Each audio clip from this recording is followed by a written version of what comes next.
매년 돌아오는 이 어린이 주일을 맞이할 때마다 마음이 새로워집니다. 비록 어린 시절로는 돌아갈 수 없지만 그 아이들을 바라보면서 희망을 느끼고 또 비전을 품습니다. 아이들의 그 밝은 웃음과 그리고 맑은 찬양 소리를 우리가 들을 때면 하나님 나라의 순전함과 소망이 무엇인지를 또 깨닫게 되지요. 언제나 변함없이 무럭무럭 자라나는 그 어린 아이들을 바라보면서 하나님의 은혜와 또 교회의 사명이 얼마나 귀한지 다시 한번 되새겨 봅니다. 여러분, 우리 아이들은 참 이쁘죠? 현재의 우리의 현재고 우리의 미래입니다. 그리고 하나님 나라의 비전이고 또 하나님 나라의 소망이에요. 우리 아이들이 하나님을 알고 사랑받으며 또 사랑하며 자라갈 수 있도록 우리가 가정에서 또 교회가 함께 기도하고 돌보는 이 사역 계속해야 됩니다. 쉽지 않지만 돈이 들어가면 돈을 투자해야 되고 시설이 필요하면 시설이 필요하고, 그래서 저는 꿈이 있습니다. 우리가 매주마다 키즈 카페를 가느라 돈을 쓰는데 차라리 우리 교회 안에 키즈 카페를 만들어 놓으면 어떨까? 네, 저는 만들어 놓을 겁니다. 어린이 주일은 단순한 기념일이 아니라 우리의 믿음을 다음 세대들에게 전해줄 그 책임을 확인하는 날이에요. 해마다 어린이 주일이 돌아올 때마다 하나님께서 우리에게 맡기신 이 아이들을, 이 영혼들을 어떻게 길러왔는지를 한번 돌아보게 되고요. 또 앞으로도 말씀과 사랑으로 그들을 잘 양육하겠다고 하는 새로운 다짐을 또 해봅니다. 오늘 말씀의 제목이 뭐죠? 신앙은 전해져야 살아있습니다. 사실 어린이 주일이 되면 어떤 메시지를 전할까 늘 고민합니다.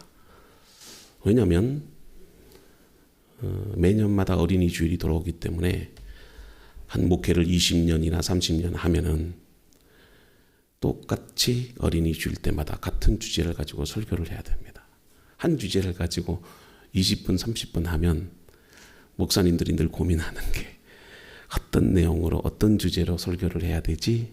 그런 고민에 쌓이기도 합니다. 저 자신도 돌아오는 어린이 주일, 또 다음 주면 어버이 주일이 다가오는데 어떤 말씀을 어떻게 전할까 늘 고민하고 있어요. 단순히 어린이 주일이 돌아왔기 때문에 오늘 택한 이 제목이 아니라 어쩌면 지금 우리가 살아가는 시대와 교회의 현실을 비추며 하나님께서 제 마음에 강하게 주신 그런 어떤 부담감이 있습니다. 오늘날 우리 사회를 돌아보면 부모들은 자녀들을 위해서 참으로 많은 것들을 준비하고 투자하잖아요. 더 좋은 학원, 더 좋은 학교, 더 안정된 직장, 더 행복한 가정생활, 그 무엇도 자식을 위해서라면 놓치지 않으려고 애를 쓰고 또 아이들이 세상에서 성공하는 그 인생을 살아가기를 간절히 바라고 있어요. 하지만 여러분, 부모가 갖고 있는 그 아이들을 향한 열심의 그 방향이 정말 올바른 것인지는 한번 생각해 봐야 됩니다. 그리고 말씀 앞에서 점검해 봐야 돼요. 오늘날 수많은 가정들이 성공을 아이들의 우상처럼 여기고 있는 것은 아닌가? 행복이라는 이름으로 신앙보다는 조건을 따지고 믿음보다는 실적을 따지고 예배보다는 스펙을 우선시하고 있는지는 아닌지 한번 생각해 봐야 됩니다. 그래서 여러분들 이 물음 앞에 우리가 정직하게 하나님 앞에 서야 돼요. 세상은 자녀들에게 말을 합니다. 좋은 대학에 꼭 가야 해. 그리고 돈을 잘 벌어야 행복해. 세상의 기준에 맞는 삶을 살아야 이 세상에서 멋지게 살 수 있어.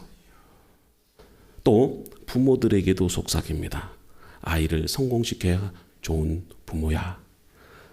신앙보다 눈에 보이는 성공과 출세가 중요해. 하나님도 그렇게 말씀하실까요? 하나님은 오늘 본문의 말씀인 이 요엘 선지자의 입을 통해서 이렇게 말씀하셔요. 이 일을 너희 자녀들에게 말하라. 오늘 이 요엘서 말씀을 가지고 좀 한번 우리가 말씀을 나눠보고자 해요. 부모들이 그토록 원하는 자녀의 성공과 출세가 아니라 가장 귀한 그 신앙이 유산이 되어서 하나님이 누구인지, 또 하나님께서 우리 삶에 무엇을 행하셨는지, 또 하나님이 원하시는 뜻이 무엇인지를 자녀들에게 전해 주어야 돼요. 여러분, 우리 부모 세대는 믿음이, 신앙이 얼마나 귀하고 중요한지 너무 잘 알고 있습니다.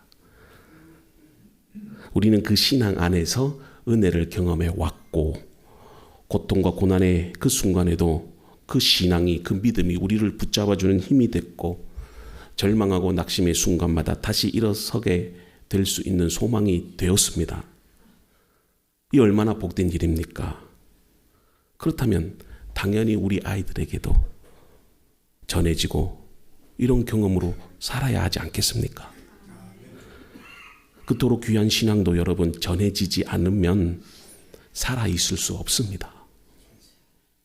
아무리 뜨겁고 진실된 믿음이라 할지라도 그것이 다음 세대들에게 흘러가지 않으면 결국 한 세대의 기억 속에, 여러분들의 기억 속에만 머물다가 여러분 다 사라지고 마는 거예요. 신앙은 단순한 말로 전해지는 게 아닙니다.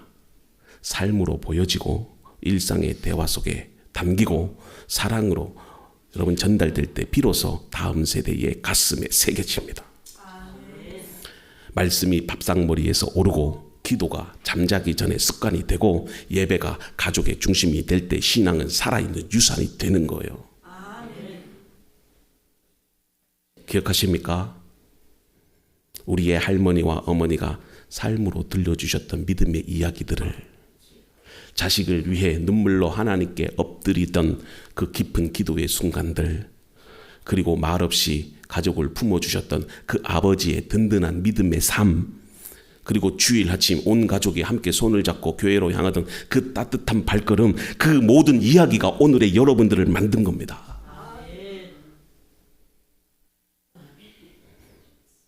오늘은 어린이 주일이잖아요. 우리는 이 아이들에게 무엇을 물려주고 싶으십니까? 돈, 지위, 학력, 성공이라는 그 이름의 유산만을 남기려고 아둥바둥하고 있지 않습니까? 하지만 정작 영원한 생명으로 인도할 믿음의 이야기는 전혀 못하고 있지 않습니까? 우리 세대의 이 아름다운 신앙의 유산을 전혀 물려주지 못하고 있어요. 신앙은 지키는 것으로 멈춰서는 안 됩니다. 그것이 진짜 살아있는 신앙이라면 반드시 다음 세대들에게 여러분 전해져야 돼요. 흘러가야 됩니다. 그리고 그 신앙의 생명을 우리가 지금 이 자녀에게 전하지 않는다면 결국 세상이 그 빈자리를 채우게 됩니다. 그래서 오늘 본문을 중심으로 해서 왜 신앙은 반드시 전해져야 되고, 그러면 그 원리와 방향성은 무엇인지, 그럼 어떻게 해야 되는지를 함께 살펴보려고 해요. 첫 번째는 우리가 믿음을 말하지 않으면 메뚜기가 말을 합니다. 이게 도대체 무슨 얘기냐면요, 어떤 때는 우리가 아무 말도 하지 않는 것이 오히려 말보다 더 큰 영향을 준다고 생각해요. 특히 하나님에 대한 믿음, 하나님의 역사하심에 대해서 말해야 할 때 침묵하면 안 된다는 겁니다. 그 침묵은 단순한 조용함이 아닙니다. 우리가 침묵해버리면 아이들은 하나님을 잊고 결코 신앙이 다음 세대들에게 전해지지 않습니다. 이건 무서운 외면입니다. 그리고 하나님은 여러분들이 침묵할 때 그 침묵 속에서 하나님은 가만히 있지 않습니다. 반드시 그 빈자리를 하나님은 채우시는데, 오늘 말씀해 보니까 때로는 고난과 재앙이라는 방식으로 우리에게 말씀하시기도 합니다. 왜 너희는 나를 말하지 않니? 하면서 고통을 통해 질문하는 거예요. 잘 들으세요. 요엘서 1장은 그 대표적인 증거입니다. 요엘서는 이스라엘 백성들의 범죄에 대하여 회개치 않고 돌이키지 않음으로 인해 하나님이 참고 참으시다가 결국은 메뚜기 재앙으로 그들을 징벌하십니다. 그래서 이 요엘서를 묵상해 보면 하나님의 심판과 그리고 회개, 그것으로 그치는 것이 아니고 반드시 회복을 주십니다. 그 메시지가 담겨져 있어요. 그래서 요엘서 1장을 묵상해 보면 이스라엘의 참혹한 이 자연재해의 말씀이 기록이 되어 있어요. 그런데 오늘 이 본문의 말씀인 요엘 선지자가 본 그 광경들이 단순한 자연재해가 아니었다는 겁니다. 그것은 믿음을 잃은 시대에 하나님께서 보여주신 차마 눈뜨고 보기 힘든 참담한 현실이었다. 얼마나 참담했는지 여러분 4절에 이렇게 표현하고 있어요. 팥중이가 남긴 것을 메뚜기가 먹고 메뚜기가 남긴 것을 느치가 먹고 느치가 남긴 것을 황충이 먹었도다. 자, 하나님께서 진노하시는데 얼마나 큰 진노였는지, 처음에는 작은 곤충이 여러분 밭 가장자리를 이렇게 갉아먹어요. 여러분 농사를 지어보면 뭐 깻잎을 키우든 상추를 키우든 작은 벌레들이 그걸 갉아먹잖아요. 그러면 우리는 어떻게 해요? 야, 유기농이니까 이 정도면 괜찮지 뭐. 그런데 며칠 후에 거센 메뚜기 떼가 몰려와서 익어가는 곡식을, 이삭들을 모조리 다 뜯어먹어요. 그 모습을 보면서 이젠 농부들이 가슴을 치며 망연자실로 밭을 바라봅니다. 근데 문제는 거기가 끝이 아니야. 여러분 보세요. 느치가 들여닥쳐서 남은 줄기와 가지가지를 갉아먹는데 마지막으로 황충이 이제 남아있는 뿌리마저 다 갉아먹고 뒤엎고 지나가요. 아무것도 남지 않아요. 밭에는요 푸른 잎 하나 보이지 않고 포도나무는요 말라 비틀어져 회백색이 되고 가지만 앙상하게 바람에 흔들립니다. 그것을 바라보는 사람들의 눈에는 더 이상 웃음이 사라져버렸어. 제사장의 여러분 성전에는요 재물이 다 사라졌고 재물 드릴 것도 없어. 또 하나님께 드릴 예배마저도 끊어져 버렸어요. 이 요엘 시대는요 영적 호흡이 멎은 시대, 신앙의 맥이 끊어진 그 끔찍한 그 현실을 요엘 선지자가 본 겁니다. 여러분 신앙이 사라지고 예배가 무너지고 자녀들에게 믿음이 전해지지 않을 때 하나님께서 하신 그 끔찍한 일들을 요엘 선지자가 두려운 마음으로 본 거예요. 사랑하는 성도 여러분, 그렇다면 왜 하나님께서 이처럼 참담한 재앙을 허락하실까요? 무엇 때문에 팥중이와 메뚜기, 느치와 황충을 부르신 것일까요? 그것은 바로 이스라엘 백성들이, 하나님의 언약 백성인 이스라엘 백성들이 하나님을 잊어버렸다는 겁니다. 하나님과의 언약을 깨뜨리고 말씀을 무시했고 믿음을 자녀들에게 전해주지 않았습니다. 그러니 어떻게 하나님을 섬겨야 될지도 모르겠고 어떻게 예배해야 될지도 모르는 겁니다. 그러니 자기 마음대로 사는 거예요. 지금 본문 말씀을 통해서 여러 가지 이유가 있겠죠. 가장 중요한 이유를 다음과 같이 말해요. 부모들이 자녀들에게 믿음의 유산을 전해주지 않았다는 겁니다. 요엘서 1장 3절을 볼까요? 말하고 있잖아요. 이 일을 너희 자녀들에게 말하고 너희 자녀는 자기 자녀에게, 그 자녀는 후세에게 말할 것이라. 말을 안 하니까 이 말씀을 하겠죠. 여러분, 이 구절은요, 요엘서 전체에서 다음 세대들에게 신앙의 계승, 당위성, 긴급성을 가장 명확하게 드러내고 있어요. 여러분, 성경에 보면 많은 재앙들이 기록되어 있잖아요. 그 이유가 뭘까요? 단지 재앙이 목적이 아닙니다. 그 재앙 속에서 뭔가 하나님이 전달하고자 하는 메시지가 있어요. 요엘서에서는요, 자녀들에게 제발 부탁하는데 신앙을 전해주겠니? 이거예요. 재앙의 시대를 살아가면서 경험했던 그 신앙의 고백을 꼭 다음 세대들에게 말해주겠니? 이겁니다. 신앙이 말로, 이야기로, 간증으로 전수되지 않으면 결국은 끊어집니다. 오늘의 시대를 한번 생각해 봅시다. 우리의 자녀 세대들에게 부모가 가진 신앙의 유산이 잘 전해집니까? 오늘 우리의 시대는 신앙이 자연스럽게 다음 세대로 흘러가지 못하는 그 시대를 살고 있습니다. 여러분, 예전에는 가정에서 자연스럽게 예배를 드렸고 밥상머리에서는 성경 이야기가 오갔고요.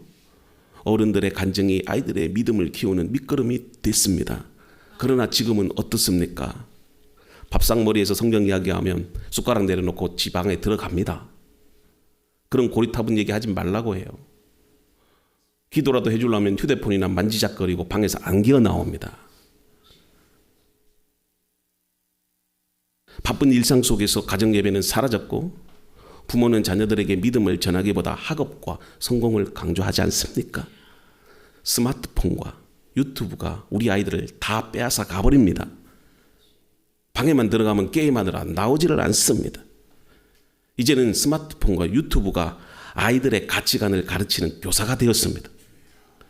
모든 정보는 유튜브에서 다 배웁니다. 인스타그램을 통해서 서로 정보를 공유합니다. 교회는 주일학교 인원이 줄어드는 현실 앞에서 아무런 대책도 못 느낍니다. 무기력해요. 거기에다가 자식은 더 안 낳지요. 저는 우리 믿음의 자녀들이 자식을 많이 낳았으면 좋겠습니다. 저도 한 5은 낳으려고 했는데 나이 때문에 안 돼서 45세 마지막을 낳았거든요. 원래 유산하지 않았으면 4명의 자녀가 생기는 겁니다. 중국에서 1명의 아이가 유산됐어요. 그럼 4명입니다. 저는 하늘에 가면 복 많이 받을 것 같아요. 저는 주일학교에 일조를 했어요. 1명도 안 나오면 주일학교 어떻게 되겠습니까?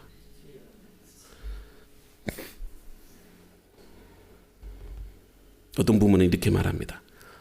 우리 아이는 아직 어려서 목사님, 신앙은 나중에 해도 됩니다. 여러분, 신앙은요, 나중에 심어서 되는 게 아닙니다. 심지 않으면 자라지 않는 씨앗이 되는 거예요. 심어야 자랄 것 아닙니까? 오늘 본문의 말씀은 이 점을 경고합니다. 신앙은 말해야 살아있는 것이고 전해야 이어지는 것이고 삶으로 보여주어야 되는 거예요. 침묵하면 끊어집니다. 2024년도 한국교회 탐구센터가 조사를 했는데요. 기독교 가정의 자녀 중에 청소년기에 교회를 떠나는 비율이 70%예요. 그중 대부분은 이렇게 말합니다. 어릴 때 부모 손에 이끌려 교회 갔지만 하나님이 나와 무슨 상관이 있는지 모르겠어요. 이거예요. 여기서 중요한 문제는 단지 아이들이 교회를 떠났다는 사실이 아니라 신앙이 우리 아이들의 삶과 전혀 무관하다는 겁니다. 이는 교회 학교의 문제가 아니라 가정에서 살아있는 신앙의 언어로 아이들에게 전달되지 않아서 그래요. 많은 부모들이 대부분의 신앙교육을 교회 학교 전도사님과 교회 학교 교사들에게 맡겨버려요. 이거는 잘못된 겁니다. 그러면 교회 학교는 왜 존재하냐? 믿지 않는 부모들의 아이들을 위해서 교회 학교가 존재한 거예요. 그럼 믿는 자식의 아이들은 누가 가르쳐야 되느냐? 부모가 가르칩니다. 근데 요즘은요, 장로님, 권사님, 교회 성도들, 집사님들이 교회 전도사님을 모셔놓고 늘 하는 말이 우리 애 좀 교회로 데리고 오게 해주세요. 이거예요. 부모가 하세요. 아니, 부모는 그렇게 안 하면서 왜 교회 학교에만 문제를 삼습니까? 대부분 자식 교회 안 나오는 거를 전도사님 잘못, 교사들 잘못, 교회가 관심을 쏟지 않아서. 여러분, 교회 학교는 믿지 않는 아이들을 위한 교회 학교예요. 성경에 부모가 아이들에게 신앙을 가르치라고 말하고 있지 않습니까?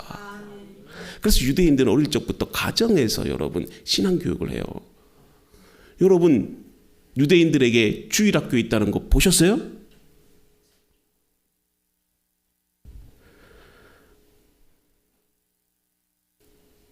신앙은 살아있는 언어로 전해줘야 됩니다.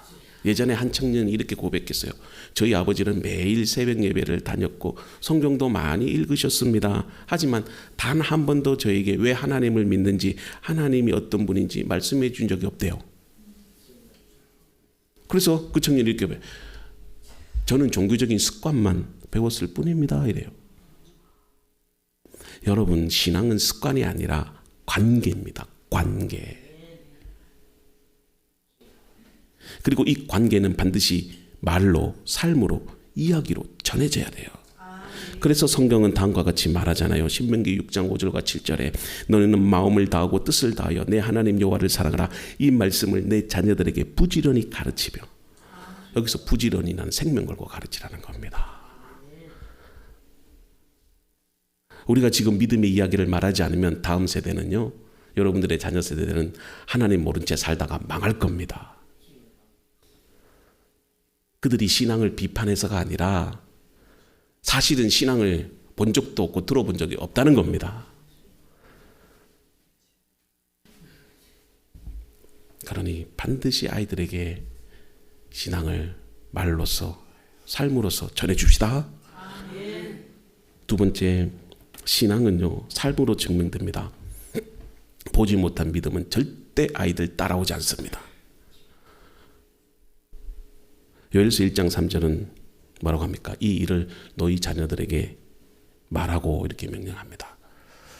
여기서 말하다, 이 단어는 단순히 입술로 정보를 전달하는 수준이 아니고 히브리 원어를 보면은요, 사파르라고 돼 있어요.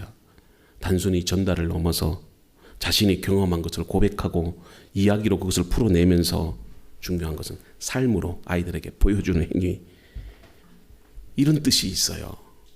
삶으로 보여줘야 돼요. 다시 말해서 요엘서 1장 3절의 명령은 말하라, 이게 아니고 살아서 증언하라, 이 뜻에 가까워요. 신앙은 단지 입술로 전해지는 게 아닙니다. 신앙은 보여져야 되는 겁니다. 아이들은 우리가 무슨 말을 하는지, 무엇을 하는지 듣기보다는 우리가 어떻게 사는지를 더 깊이 보고 배웁니다. 부모가 하나님을 믿는다고 아이들 앉혀놓고 말할 때 아이들 안 믿습니다. 안 들어요. 그러나 실제로 부모가 하나님을 신뢰하고 또 믿음으로 결정하고 그것을 삶으로 행동할 때 아이들은 그 믿음을 피부로 느낍니다. 여러분, 하나님은 보이지 않잖아요. 그럼 어떻게 아이들이 볼 수 있을까요? 부모의 삶을 통해 보여집니다. 우리 아이들에게 가장 선명한 하나님의 형상은 바로 부모의 말과 행동, 삶의 우선순위 속에서 드러납니다. 그래서 신앙은 언제나 삶의 자리에서 입증되는 겁니다. 어릴 적 우리의 기억을 떠올려 봅시다. 무릎 꿇고 기도하시던 어머니의 모습, 조용히 성경을 읽으시던 아버지의 뒷모습, 식탁에서 아버지가 자식들을 앉혀놓고 식사기도 드리면서 하나님, 이 밥을 주셔서 감사합니다, 그 기도하셨던 그 따뜻한 손길, 그 장면들은요, 단순히 가족의 일상이 아니라 하나님이 우리 가정에 살아계신다고 하는 증거였습니다. 말씀을 들려주는 교사보다 말씀대로 사는 그 부모의 모습이 아이들에게는 더 큰 교사였어요. 그래서 그런 부모님들의 모습이 더 그립습니다. 자녀들은 우리가 예배하는 모습을 보면서, 중요한 결정을 앞두고 기도하는 엄마 아빠의 모습을 보면서, 또 분노 대신에 용서하는 삶을 보면서 하나님이 어떤 분인지를 배웁니다. 삶의 태도와 반응, 일상의 선택이 자녀에게는 하나님 그 자체로 전달된다는 말씀입니다. 하나님은 어떤 분이실까? 이 질문에 자녀는 설교를 떠올리지 않아요. 설교 아이들 듣지 않습니다. 부모가 고난 앞에서 보여준 태도, 실수했을 때 회개하는 자세, 자녀들 앞에서 부드럽게 기도하는 그 눈빛을 먼저 떠올리는 거예요. 그러므로 삶으로 드러내는 신앙은 자녀에게 가장 깊은 인상과 신앙의 씨앗을 남겨줍니다. 요즘 아이들이 하나님을 믿기 어렵다 그렇게 말하는 이유는요, 그들이 삶에서 하나님을 보지 못했기 때문이에요. 아이들은 하나님을 추상적인 존재로 배우지 않습니다. 부모의 말과 태도, 일상에서 드러난 선택과 행동을 통해 신앙의 실체를 인식한다는 말이에요. 그렇기 때문에 부모가 말은 믿는다고 하면서 분노하고요, 부모가 비방하고 세상을 향해서 그냥 용서하지 못하고 세상의 가치에 더 집착하는 모습을 보일 때 아이들은 신앙은 허상이다. 죄송한 표현이지만 신앙은 다 헛방이다. 그렇게 생각합니다. 반대로 힘들어도 부족하더라도 하나님 앞에서 정직하게 기도하는 모습을 보여주고, 비록 가정이 힘들게 살아도 떳떳하게 하나님의 가정으로서 그렇게 다시 일어서는 그 부모의 모습을 보면요, 아이들은 신앙이 현실 속에서도 정말 살아있는 힘이구나, 정말 위로가 되는구나, 그렇게 깨닫는 거예요. 부모들이 자식 앞에서 이놈의 세상 빨리 죽어야지 이렇게 하면 아이들이 뭘 보고 뭘 느끼겠습니까?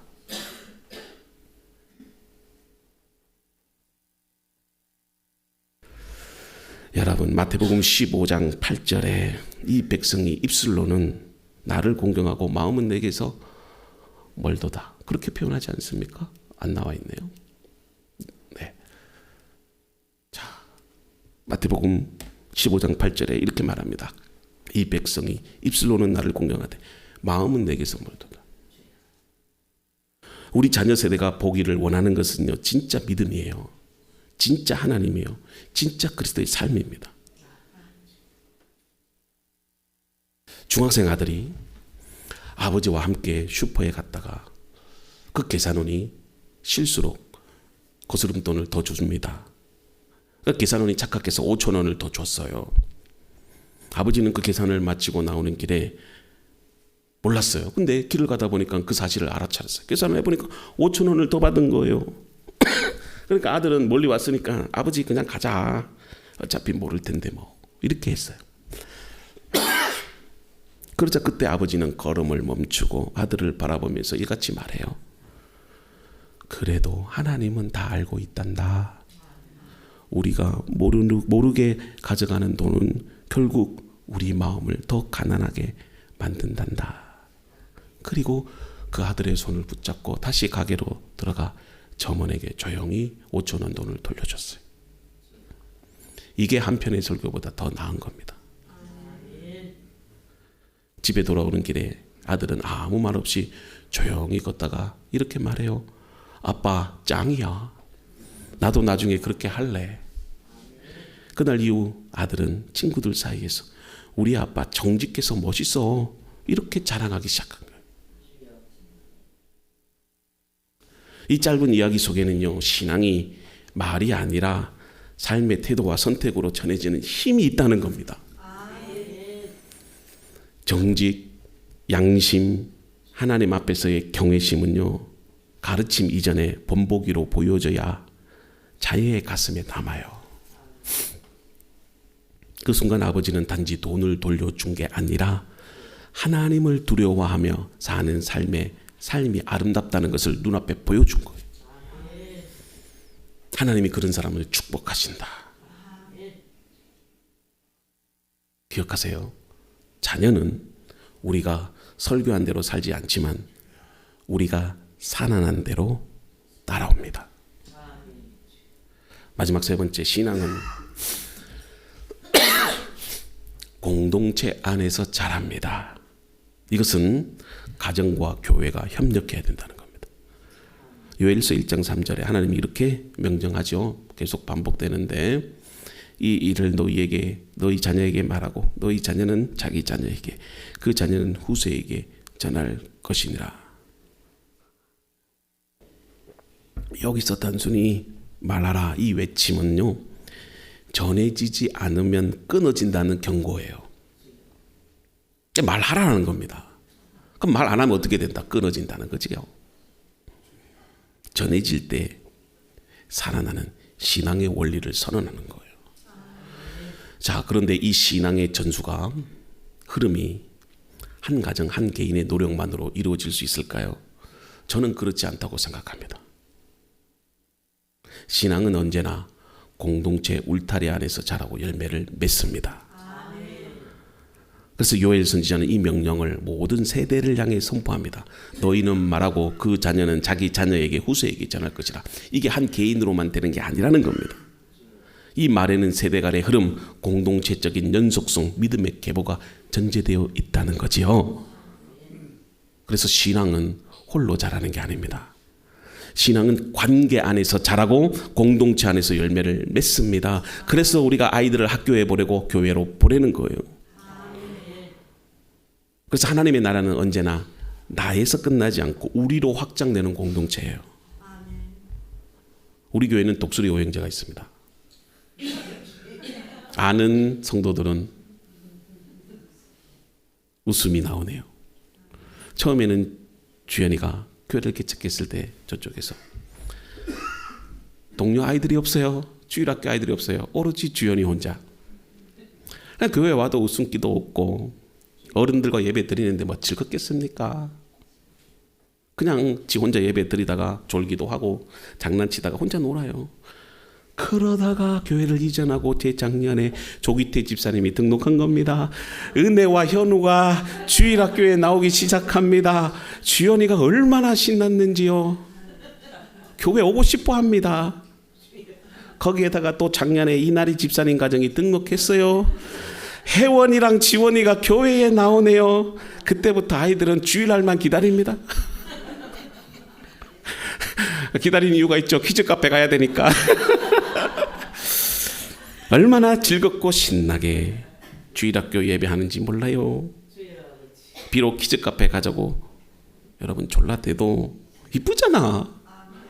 사랑스럽잖아요. 왜요? 아이들이 함께 하니까. 그래서 아이들에게는 반드시 공동체가 필요합니다. 그 속에서 신앙을 키워가야 해요. 그래서 우리 아이들 5명은 제가 독수리 오형제라고 부르는 거예요. 합치면요 불사조가 됩니다. 이거 알고 계시나 모르겠네요. 그래서 가정은 첫 번째 교회고 교회는 확장된 가정입니다. 부모의 가르침, 교회의 양육, 공동체의 기도가 함께 어우러져 믿음의 다음 세대를 향한 신앙의 토대가 되는 거예요. 아무리 좋은 씨앗도요, 흙이 메마르면 자랄 수 없어요.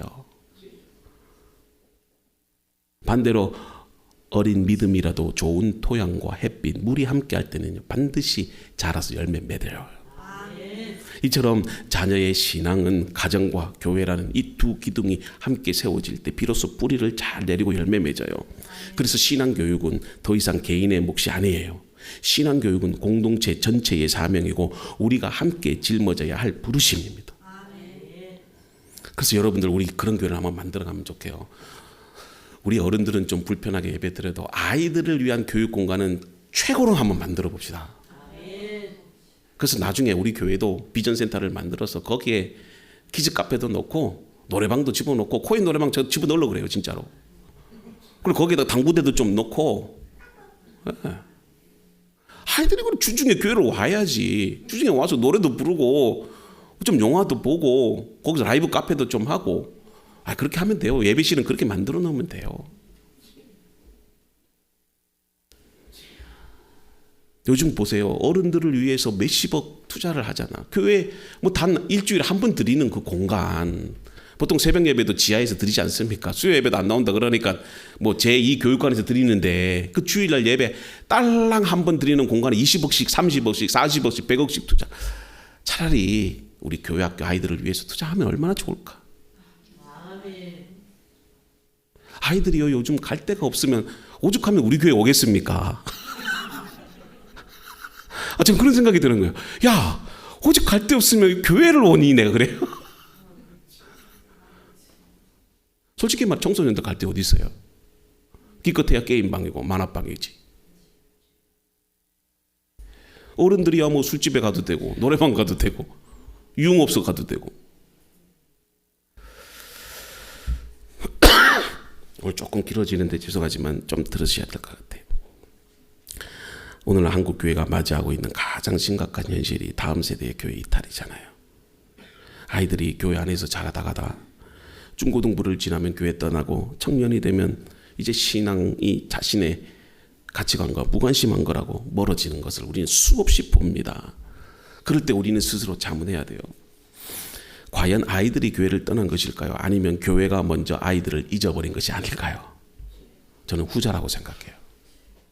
교회가 아이들을 잊어버린 겁니다. 아이들은 돌봄이 필요한 존재고 끊임없이 관심과 사랑, 말씀과 기도가 함께할 때 비로소 아이들은 자라납니다. 교회 학교는 단순한 교육기관이 아니라 영혼이 뿌리 내리는 믿음의 온실이에요. 이 시기에 복음이 심겨지지 않으면 그 공백은 세상이 빠르게 채워가요. 세상의 문화에 우리 기독교 문화가 다가갈 수 있습니까? 저 방황하는 아이들 세상에 다 뺏기잖아요. 컴퓨터에 뺏기고 휴대폰에 뺏기고 유튜브에 다 뺏기고. 이단과 세속 문화는 지금도 아이들의 감정과 가치관을 정조준하잖아요. 얼마나 자극적이고 위험합니까? 근데 아이들이 그거에 빠져들어가요. 여러분, 말씀으로 무장되지 않는 마음은요 쉽게 흔들리고 무너집니다. 아이들이 아이폰, 휴대폰 그렇게 멋진 것 갖고 있지 않아도 뭐 싸구려 휴대폰 갖고 있어도 당당하게 아이들이 자신감 있게 세상을 살아갈 수 있으면 그 아이들은 성공한 아이예요. 명품 옷, 명품 신발을 신지 않아도 시장에서 엄마가 단돈 5,000원짜리 신발을 사줘도 그 신발을 신고 당당하게 학교 가서 자연스럽게 살아갈 수 있는 아이들이라면 하나님은 그 자식 반드시 축복합니다. 저는 우리 자녀들이 그렇게 자랐으면 좋겠어요. 마틴 루터는 자녀를 신앙으로 교육하지 않는 것은 그 영혼을 마귀에게 맡기는 것과 같다는 거예요. 우리가 포기하면 마귀가 그 아이들을 데리고 갑니다.